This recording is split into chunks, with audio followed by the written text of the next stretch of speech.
ابتدائی رشتہ خامد اور بیوی ہے. خامد اور بیوی یہ ابتدائی رشتہ ہے. اللہ نے آدم کو بنایا اور حوا کو ساتھ بیوی بنایا, اولاد بعد میں دی. اور ایک اور بات, آدم کو بنا دیا مٹی کا پتلا کٹھا کر کے, مٹی کٹھی کر کے پتلا بنا دیا. 40 سال کے بعد روح ڈالی, چل بھائی جا جنت, اور اکیلے بھیج دیا, بیوی نہیں دی. حالانکہ اللہ چاہتا تو ساتھ ہی حضرت حوا کی مٹی کا ڈھیر بھی لگا دیتا, اس کا پتلا بھی تھپ دیتا, فرشتوں سے تھپوا دیتا, اور پھر 40 سال کے بعد دونوں کو کٹھا جنت میں ڈالتا. بہت سارے پیغام, اس میں بہت سارے پیغام. تاخیر ساتھ نہیں بنایا, دیر سے بھیجا, انتظار قدر کو بڑھانے کے لیے کہ عورت کی قدر کرنا, کمزور ذات ہے, کمزور مخلوق ہے, قدر کرنا. دوسرا, پہلے دن پتلا نہیں بنایا کہ ننگا پڑا ہو, عورت کا پتلا ننگا ہو, مٹی کا ہو, پتھر کا ہو, تو اس میں کیا کشش؟ تو ان مرد کے لیے کشش کوئی نہیں, تو فرشتوں کو کیا کشش تھی؟ پہلے دن سے عورت کو پردے میں بنایا, بے پرد نہیں کیا, بے پرد نہیں کیا, اس کا پتلا نہیں بنایا, اسے ننگا نہیں چھوڑا, اس کو پہلے دن سے کورڈ. اور کیسے بنایا؟ فرشتوں کو کی آنکھوں پہ پردہ اور آدم کو سلا دیا. آدم علیہ السلام سوئے ہوئے ہیں, فرشتوں کی آنکھوں کے سامنے پردہ ڈال دیا گیا. جب آدم اٹھے ہیں, اور ایک اور بات, جنت میں رہ کر بھی آدم علیہ السلام کا دل نہیں لگتا تھا, اداس اداس رہتے تھے. اماں آئی تو بابے دا دل لگا, تو اداس رہتے تھے جنت میں. جب آنکھ کھلی تو اپنے لیفٹ سائیڈ پہ ایک خاتون, سر سے لے کر پاؤں تک لباس میں. آپ نے سنا ہے نا, یوسف علیہ السلام دنیا میں سب سے خوبصورت ہستی پیدا کیے گئے. یہ مردوں میں, عورتوں میں سب سے خوبصورت حضرت حوا کو پیدا کیا. کون ہے؟ کہتے ہیں اللہ کی آدم تیری بیگم. کون ہے تیری بیگم؟ نکاح پڑھایا. پھر کہا آدم مہر ادا کرو. تو انہوں نے پوچھا کیا مہر دوں؟ تو وہاں تو سونا چاندی ڈھیر لگے پڑے تھے. اللہ تعالیٰ کہتے دا من سونا چاہ کے دے دے. میرے اللہ نے کہا تیری نسل میں میرا آخری حبیب آنے والا ہے, اس پہ ایک دفعہ درود پڑھ دے, یہ مہر ہے. سیدھے ہاتھ میں برکت ہے, پیدا کیا الٹی طرف سے. الٹی طرف سے کیوں پیدا کیا ہے؟ کہ الٹی طرف دل ہے, اور دل کے نیچے جو پسلی ہے وہاں سے پیدا کیا. اس میں پیغام کیا دیا کہ عورت جس روپ میں ہو, پہلا روپ اس کا بیوی بنا,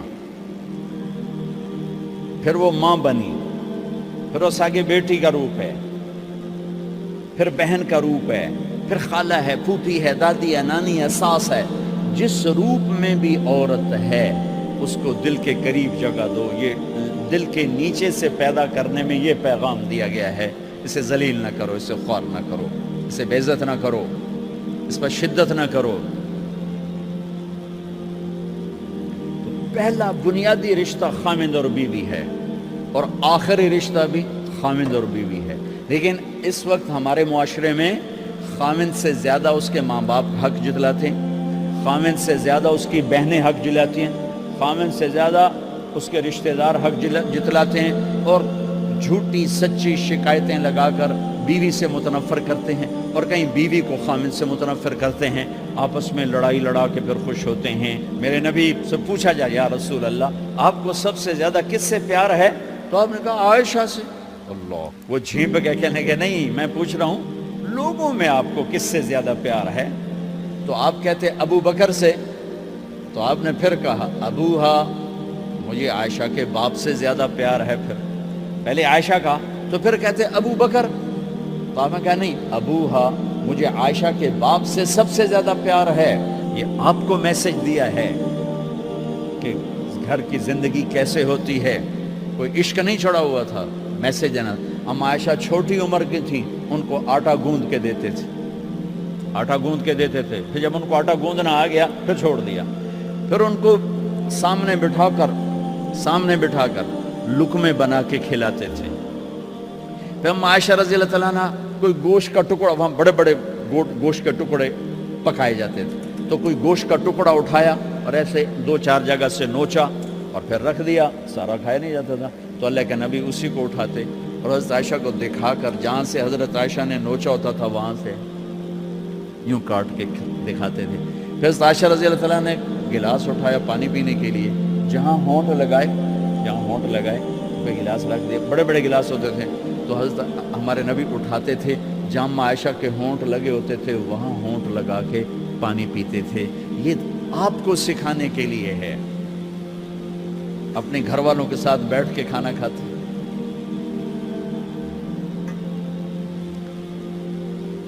یہ میرے نبی کی معاشرت ہے، یہ میرے نبی کی زندگی۔ گھر میں جھاڑو دیتے، اپنے کپڑے خود دھوتے، کوئی چیزیں بکھری پڑی ہوتی تو بیوی کو نہیں ڈانٹتے، خود اٹھ کے سیٹ کر کے رکھ دیتے، گھر والوں کے ساتھ مل کر برتن دھوتے، صفائی کرتے، گھر والوں کے ساتھ مل کر۔ یہ میرے نبی کی ایک خوبصورت زندگی ہے بھائیو بہنوں، ہم بھلا چکے ہیں۔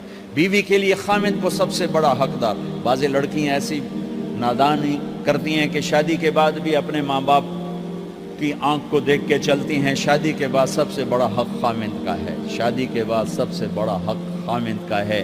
ماں باپ پیچھے چلے جاتے ہیں، بہن بھائی پیچھے چلے جاتے ہیں، لیکن یہ نادانیاں بھی دیکھنے کو ملتی ہیں کہ شادی کے بعد بھی ماں باپ اپنی بچی کو اپنے قابو میں رکھنے کی ترتیبیں سوچتے ہیں تو وہ بھی اپنی بچی کا گھر برباد کر دیتے ہیں۔ میرے نبی سے پوچھا گیا یا رسول اللہ عورت پر سب سے زیادہ کس کا حق ہے؟ تو آپ نے فرمایا اس کے خامند۔ ایک خاتون ہے، یا رسول اللہ میری شادی ہو رہی ہے تو میرے اوپر میرے خامند کا کیا حق ہے؟ تو آپ نے ارشاد فرمایا تیرے خامند کے جسم پر زخم ہو، زخموں میں پیپ پڑ جائے اور تو اپنی زبان سے چاٹ کے زخم صاف کرے تو تو نے اپنے خامند کا حق ادا نہیں کیا۔ خامند کو سمجھایا کہ سب سے بہترین مسلمان وہ ہے جو بیوی سے اچھا سلوک کرتا ہے، اور میرا سب سے اچھا سلوک ہے اپنی بیویوں کے ساتھ، یعنی قاب قوسین او ادنا آپ کا مقام ہے، اللہ پاک کا دیدار اپنی آنکھوں سے کیا ہوا ہے، اور آپ ہمیں معاشرت سکھا رہے ہیں کہ ایک جہاد کے سفر سے واپس آ رہے ہیں، ہم عائشہ ساتھ ہیں، تو آپ نے صحابہ سے کہا بھئی آگے چلے جاؤ، سارے آگے چلے گئے۔ جب سارے نظروں سے غائب ہو گئے تو آپ نے کہا عائشہ دوڑ لگاؤ گی میرے ساتھ؟ عائشہ نے نہیں کہا، میرے نبی نے کہا دوڑ لگاؤ گی؟ آج کل کا کوئی علامہ بھی یہ نہیں کرے گا، عائشہ دوڑ لگاؤ گی میرے ساتھ؟ کہا جی لگاؤں گی، تو دوڑ لگائی۔ تو عائشہ فرماتی ہے میں آگے نکل گئی، اللہ کے نبی پیچھے رہ گئے، چاہے آپ جان بوجھ کے آستہ ہوئے ہوں ان کی دل جوئی کے لیے۔ کچھ سال گزر گئے، پھر جہاد کے سفر سے واپسی ہو رہی ہے، تو آپ نے صحابہ سے کہا بھائی آگے چلے جاؤ، تو سارے آگے چلے گئے، غائب ہو گئے۔ عائشہ دوڑ لگائیں؟ کہا جی لگائیں۔ تو فرمایا کہ ان دنوں میں ذرا موٹی ہو گئی تھی، جب دوڑ لگائی تو اللہ کے نبی آگے نکل گئے، تو پھر آپ نے کہا عائشہ ہذہ بتلک، عائشہ اب تیرا میرا حساب برابر ہو گیا، اس دفعہ تو آگے نکل گئی، آج میں آگے نکل گیا۔ یہ میرے نبی کی معاشرت ہے کہ بھری محفل میں کہہ رہے ہیں مجھے عائشہ سے سب سے زیادہ پیار ہے، اور عرب میں عیب تھا، جیسے ہمارے ہاں بھی عیب ہے کہ کوئی بھری محفل میں کہ مجھے بیوی سے سب سے زیادہ پیار، کہ تیری ماں کتنے گئی؟ ماں کا اور خانہ ہے، بیوی کا اور خانہ ہے، ماں کی اور جگہ ہے، بیوی کی اور جگہ ہے۔ تو میں آپ سب سے کہتا ہوں ماں باپ کی وجہ سے بیویوں پہ زیادتی نہ کرو، بیوی کی وجہ سے ماں باپ پہ زیادتی نہ کرو، بڑے ہو تو بڑے بنو۔ ہمارے نبی تھے، آپ سسر بھی ہیں، آپ نے 4 بیٹیوں کی شادیاں کی، 2 تو ایک ہی کو دے دی، عثمان رقیہ اور ام کلثوم رضی اللہ تعالیٰ عنہما، حضرت عثمان کے نکاح میں، ابو العاص رضی اللہ تعالیٰ عنہ کو زینب، اور سب سے پیاری محبوب بیٹی حضرت علی رضی اللہ تعالیٰ عنہ۔ باقی 3 نکاح بڑے سادہ کیے، حضرت فاطمہ کا نکاح بڑے دھوم دھام سے کیا۔ ان کا رشتہ لے کر صدیق آئے، یا رسول اللہ میں خواہش مند ہوں، آپ چپ رہے۔ پھر حضرت عمر بعد میں گئے، یا رسول اللہ میں خواہش مند ہوں، آپ چپ رہے۔ تو عبد الرحمن بن عوف رضی اللہ تعالیٰ نے حضرت علی سے کہا علی تو جا، تجھے دے دیں، کہنے کہ میں تو بہت غریب ہوں، مجھے کہاں دیں گے؟ حضرت علی کا ذاتی گھر بھی نہیں تھا، کسی سے ایک کوٹھا مانگ کے اس میں رہ رہے تھے مدینہ میں. کہا نہیں تو جا جا. تو یہ مسجد میں پہنچے, اللہ کے نبی کو دیکھا تو ایسا روب طاری ہوا کہ بولے ہی کچھ نہیں. اللہ کے نبی کو تو پتہ ہے کہ کیا ہے اور کس لیے ہے. تو آپ نے کہا علی کیسے آئے؟ چپ. کہا لگتا ہے فاطمہ کے رشتے کے لیے آئے ہو؟ جی ہاں. تو آپ نے کہا انشاءاللہ. اتنا کہا انشاءاللہ, اور چپ ہو. تو حضرت علی چپ کر کے اٹھ کے باہر آ گئے. صحابہ باہر کھڑے ہوئے تھے. تو کہنے لگے یار دیکھا نا, میں تمہیں پہلے ہی کہتا تھا مجھے نہ بھیجو, انکار ہو گیا, بولے ہی کچھ نہیں.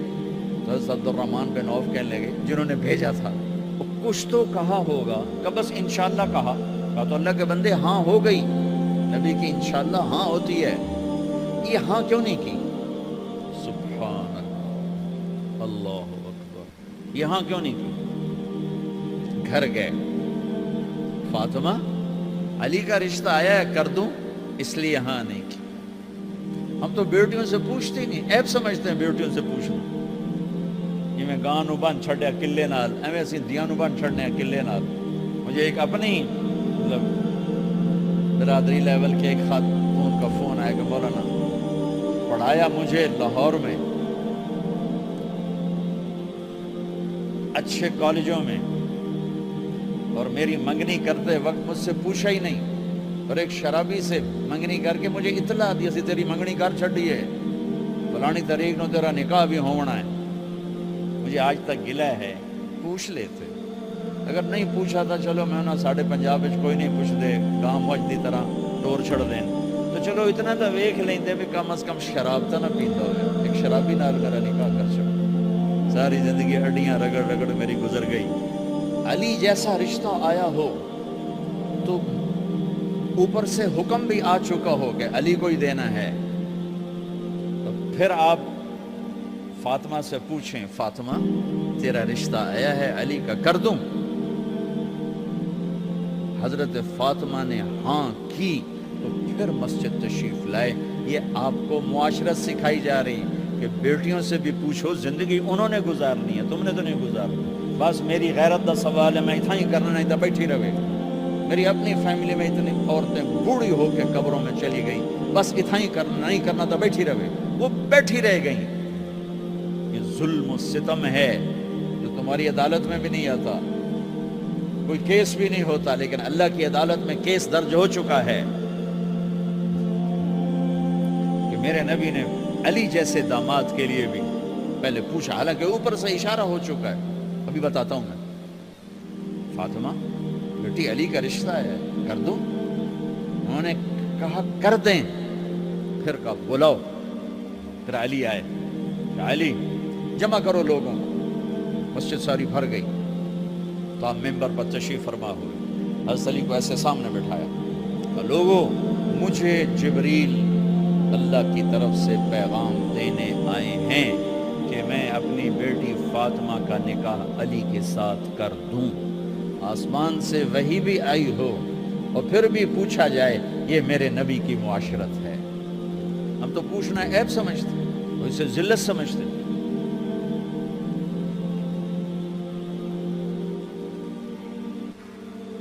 پھر آپ نے اتنا بڑا اہتمام کیا. مسجد نبوی پرانی جو آپ کے زمانے کی تھی, بہت بڑا ہال تھا, اس کا بھرا ہوا تھا. آپ نے سب کو شہد کا شربت پلایا, خود نکاح پڑھایا, نکاح کا خطبہ پڑھ کیا. پھر کہا علی میں نے فاطمہ بنت محمد کو 400 درم مہر کے عوض تمہارے نکاح میں دیا, تو نے قبول کیا؟ انہوں نے کہا جی میں نے قبول کیا, اور سجدے میں چلے گئے اور زور سے دعا مانگی, رب اوزعنی ان اشکر نعمتک التي انعمت علی وعلى والدی وان اعمل صالحا ترضاه واصلح لي في ذریتی انی تبت الیک واننی من المسلمین. میرے نبی نے کہا آمین, زور سے کہا آمین. نکاح ہو گیا. رخصتی ہوئی 6 مہینے بعد, 1 مہینے بعد, 1 سال بعد. 3 روایات ہیں, فوراً 4 روایات, لیکن زیادہ صحیح ہے دیر کے بعد, فوراً نہیں ہوئی, کچھ عرصے کے بعد رخصتی ہوئی. حضرت عقیل آپ کے بھائی وہ کہنے لگے علی اب رخصتی ہو جانی چاہیے. تو یہ دونوں مل کر آئے سلمان فارسی کے پاس کہ سلمان بھائی ہماری رخصتی کروا دو. سلمان فارسی کا بڑا احترام تھا. انہوں نے جا کر بات کی ام سلمہ رضی اللہ تعالیٰ عنہ سے. ام سلمہ نے بات کی اللہ کے نبی سے کہا ہاں آ جائے لے جائے آ جائے لے جائے. تو علی رضی اللہ تعالیٰ عنہ اپنی اونٹنی لے کر آئے. تو حضرت علی کا گھر وہ کرائے پر گھر تھا ایک کونے پر. تو وہاں اسما بنت امیس اور ام ایمن گئیں اور اس کے فرش کو لیول کیا.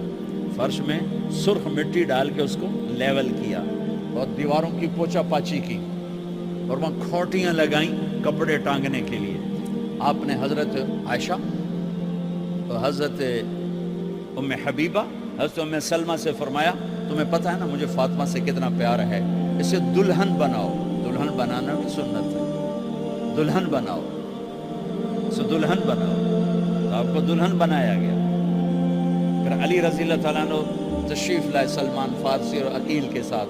اونٹنی کو دروازے پر بٹھایا تو آپ نے علی کا ہاتھ پکڑا, اندر تشریف لے گئے اور فاطمہ کا ہاتھ پکڑ کے علی کے ہاتھ میں دیا اور کہا بیٹی مجھے اپنے خاندان میں جو سب سے زیادہ محبوب تھا میں نے تیرا ہاتھ اس کے ہاتھ میں دیا ہے. پھر کہا علی تجھے نبی کی بیٹی مبارک, نبی کی بیٹی مبارک.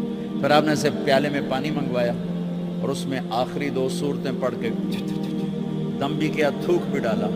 پھر اس میں سے انگلیاں ڈال کے ان کے سینے پر چھڑکا تو دونوں پی لو. دونوں کو پلایا. پھر باہر تک چھوڑنے آئے. حضرت علی نے آپ کو اونٹنی پہ بٹھایا. آپ نے 2 عورتوں کو ساتھ بھیجا, ام ایمن اور اسما بنت امیس. یہ چھوٹی سی بارات جا کر علی کے گھر اتری اور آپ نے حضرت علی سے فرمایا کہ میں عشاء پڑھ کے آؤں گا, میرا انتظار کرنا ہے. تو عشاء کی نماز کے بعد آپ تشریف لے گئے. آپ نے دوبارہ پیالے میں پانی منگوایا اور اس پر آخری 2 سورتیں پڑھ کے دم کیا. پھر ان کے سینے پر چھڑکا, یہاں بازوؤں پر چھڑکا اور کمر پر چھڑکا اور دعا دی اللہم اسجدہما وجمع شملہما وبارک علیہما واخرج منہما ذریۃ صالحہ. یہ دعا دی آپ نے اس وقت کہ میرے مالک ان کے جمع ہونے میں برکت عطا فرما اور ان کو سعادت عطا فرما اور ان کو نیک اولاد عطا فرما. یوں میرے نبی نے اپنی بیٹی کو رخصت فرمایا. اگلے دن آپ نے حضرت علی کو بلا کے فرمایا علی ولیمہ بھی کرنا ہے. کہنے کہ یا رسول اللہ میرے پاس تو کچھ نہیں. تو آپ نے کہا تو سعد بن ابی وقاص کہنے کہ یا رسول اللہ میرے پاس ایک چھترا کھڑا ہے, چھترا لاؤ. ذبح کیا گیا. آپ نے اس میں چھوارے ڈلوائے, قورمہ بنوایا, قورمہ. اور اپنی طرف سے حضرت علی کو پیسے دیے کہ جاؤ چھوارے گھی شہد خرید کے لاؤ. تو علی رضی اللہ تعالیٰ نے 5 درم کے چھوارے خریدے اور 3 درم کا شہد خریدا اور 1 درم کا گھی خریدا. 9 درم تھے ٹوٹل. تو آپ نے کافی سارا آ گیا تو چھواروں کی گٹھلیاں نکلوا کے ان کو پسوایا, پھر شہد اور گھی میں ملایا اور ایک سویٹ ڈش تیار کی اور اس کو حضرت علی کے ولیمے میں آپ نے اپنی طرف سے پیش کیا. تو اس دن تازہ روٹی جو کی پکائی گئی اور دیگ پر میرے نبی خود بیٹھے کھانا کھلانے, تقسیم کر خود بیٹھے. اب ایک چھترا ہے, 13-14 کلو گوشت ہے, 15 کلو, تو 50 آدمی کھا لیں گے. آپ نے کہا سارے مدینے کو دعوت ہے. سارے مدینے والے جتنے بھی آئے اور میرے نبی خود دیگ سے نکال کے کھلاتے رہے. سارا مدینہ ولیمہ فاطمہ کا کھا گیا اور دیگ بھری پڑی تھی. تو ولیمے میں تکلف جائز ہے, سادگی بھی جائز ہے. سادگی بھی سنت ہے, تکلف بھی سنت ہے. ہاں جو ہماری خرافات ہیں, فضولیات ہیں, یہ تباہ کن ہیں, ان سے بچنا بڑا ضروری ہے. اور بھائیو کسی کی شادی ہو, اس بچے کی ہو رہی ہے, یہ افسر ہے, ایک ریڑھی والے کی ہو, کسی بھی گھر کی آبادی کا ایک ہی سبب ہے, وہ میٹھا بول ہے, وہ اچھا سلوک ہے. جس کی بیٹی کو لے جا رہے ہو اسے عزت دینا, اور یہ جو جا رہی ہے یہ ان کو اپنا ماں باپ سمجھے, اپنے خامن کے ماں باپ کو اپنے ماں باپ سمجھے. جاتے ہی لکیریں لگانا نہ شروع کر دے, میں نے وکھرا کرتے نوائدے کر.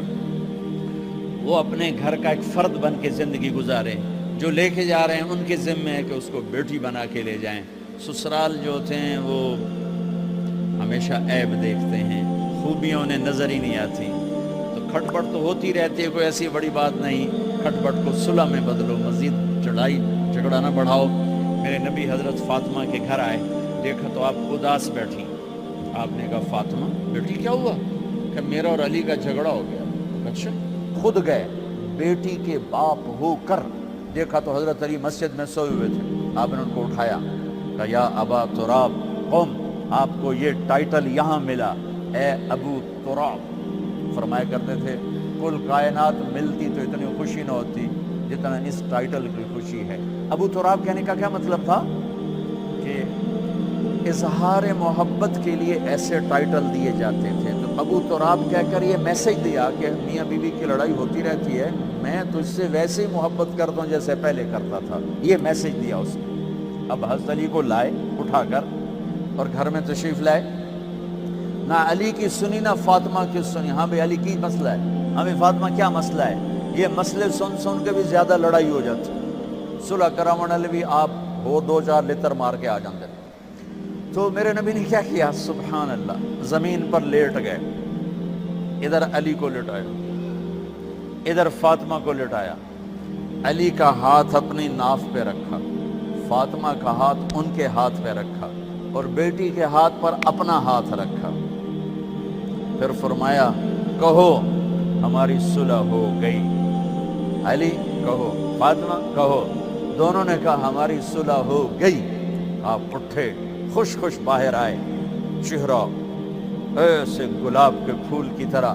صحابہ نے عرض کی یا رسول اللہ آج آپ بڑے خوش نظر آ رہے ہیں. فرمایا علی و فاطمہ کی صلح کرا کے آ رہا ہوں. تو کھٹ پٹ ہو جانا تو کوئی بڑی بات نہیں ہے, مطلب یہ وہ گھر ہے, میں اس گھر کی کیا تعریف کر سکتا ہوں. تو میں آگے کا ایک قول سنا دیتا ہوں ابن عباس کا, کہ جنت میں نور کی چمک اٹھے گی. ساری جنت ہی کہیں گے یہ نور کیسا نور ہے بھائی جو ساری جنت کے نور پر چھا گیا. تو فرشتے بتائیں گے کہ جنت الفردوس میں علی و فاطمہ بیٹھے ہیں, کسی بات پہ ہنسے ہیں, ان کے دانتوں سے جو نور نکلا ہے اس نے جنت کو روشن کر دیا. لیکن کھٹ پٹ یہاں بھی ہو گئی. ان سے بڑا گھر میرے نبی کا ہے, وہاں بھی کھٹ پٹ. ایک دفعہ آپ نے حضرت عائشہ سے کہا مجھے پتہ لگ جاتا ہے جب تو مجھ پہ ناراض ہوتی ہے, مجھے پتہ چل جاتا ہے. انہوں نے عرض کی یا رسول اللہ آپ کو کیسے پتہ چلتا ہے؟ کہ جب تو مجھ پہ ناراض ہوتی ہے نا تو قسم اٹھاتے ہوئے کہتی ہے ابراہیم کے رب کی قسم, اور جب مجھ پہ راضی ہوتی ہے تو پھر تو قسم اٹھاتے ہوئے کہتی ہے محمد کے رب کی قسم. ایسے مجھے پتہ چل جاتا ہے جب تو کہتے ہیں نا ابراہیم کے رب کی قسم, تو مجھے پتہ چل جاتا ہے کوئی کھٹ پٹ ہو گئی ہے. تو نبی کے گھر میں بھی ہو جاتی ہے. یہ مسئلہ تو ختم ہوگا جنت میں. ہمارے ذمہ ہے کہ ان چیزوں کو کم کریں. یہ ایک میرے نبی کی معاشرت ہے میرے بھائیوں, اسے سیکھو, اسے سمجھو, اسے پڑھو. تو بھائیوں میرا نبی ایک زندگی دے کر گیا ہے. یہ چونکہ شادی کا موقع ہے اس کو میں نے تفصیل سے بیان کیا ہے, اس کی تفصیل بیان ہی نہیں کی جاتی. یہ اتنی ضروری ہے جتنی نماز ضروری ہے. نماز تو 5 وقت پڑھیں گے, زندگی 24 گھنٹے روپ بدل رہی ہے. ہر روپ میں میرا نبی کیا چاہتا ہے اس کو سیکھو, اس کو سمجھو. کرو گے اللہ آپ کو چمکائے گا, بنائے گا. اپنی کمائیوں میں حلال لاؤ, حرام سے بچو. جج بھی بیٹھے ہیں, وکیل بھی بیٹھے ہیں, کسی ظالم کے وکیل نہ بنو. ولا تقل للخائنین خصیما. آپ کو ایک آیت میں جوڈیشری, جج, مقننہ اور وکلاء کا پیغام اللہ کا سنا دیتا ہوں. انا انزلنا الیک الکتاب بالحق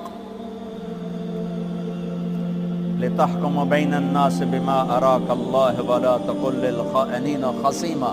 مقننہ, قانون ساز. تو انا انزلنا الیک الکتاب بالحق, قانون بنانے کا حق اللہ کو ہے, اللہ کے قانون کو اپناؤ. آگے جج حضرات, فحکم لتحکم بین الناس بالحق. ججوں کو حکم ہے کہ حق فیصلے کرنا, بک نہ جانا, دب نہ جانا, حق کے فیصلے کرنا. تیسرا وکلاء کو, ولا تقل للخائنین خصیما. ظالم بددیانت کی وکالت کے لیے کھڑے نہ ہو جانا ورنہ مارے جاؤ گے, مارے جاؤ گے. ولا تقل للخائنین خصیما, ان کے لیے دلائل قائم نہ کرنا ورنہ ہلاک و برباد ہو جاؤ گے. تو بھائیو یہ نکاح کو ذرا میں نے تفصیل سے بیان کی ہے کہ یہ زندگی ہے جس کو سیکھنا ہے حلال کماؤ، بچوں کو حلال دو، بیوی کو حلال دو. اللہ کی قسم حرام سے کبھی بہار نہیں آتی اور حلال پہ کبھی خزاں نہیں. حلال کھانا، حلال کھلانا تو تم شاد و آباد رہو گے. اللہ میں عمل کی توفیق بخشے.